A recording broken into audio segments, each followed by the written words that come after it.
mabait siya sa pamilya niya. Nakita ko siya with his family. Mabait siya sa kaibigan niya. Mabait siya na anak. And anybody who I think he chooses to be with in the end, I think will be very lucky. Did he really court you? We dated. Nakita ko kayo minsan, hindi ka remember. Bago pa ang green belt. Talaga. For how long? It's not a long time. It was just a short time. And I think we just enjoyed each other's company.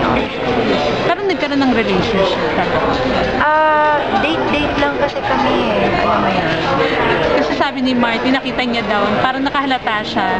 Nung nakita niya kayo sa ASAP na you hug, tapos We hug? I hug everyone. tapos kaya niya kinumpronta si Piolo.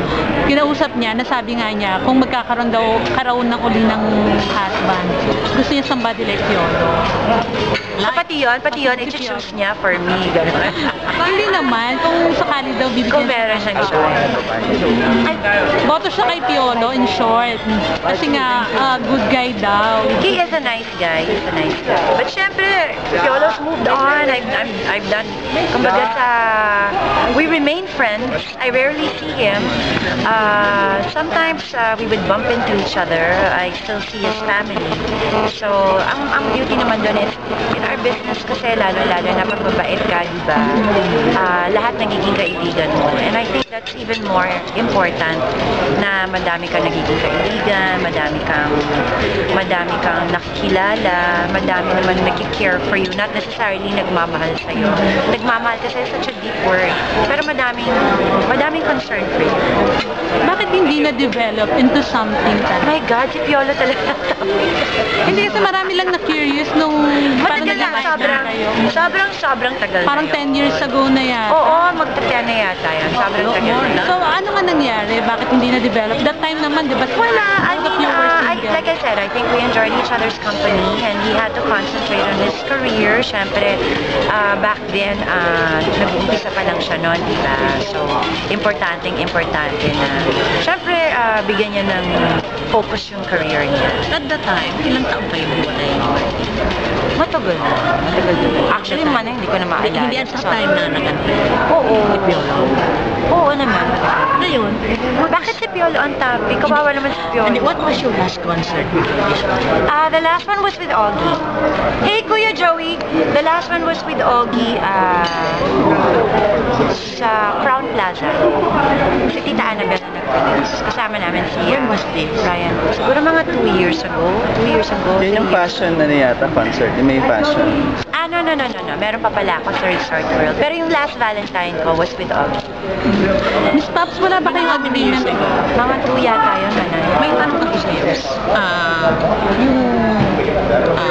How do you think have your yung repertoire and your manner of hosting and your manner of performing have changed?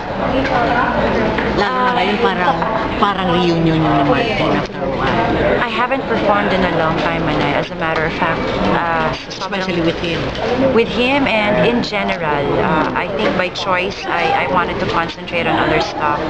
So as a matter of fact, actually, I opted to guest lang in this show because I really wanted to produce more than to perform.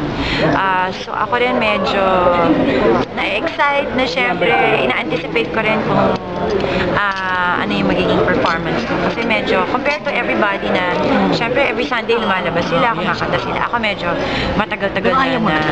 perform sa TV.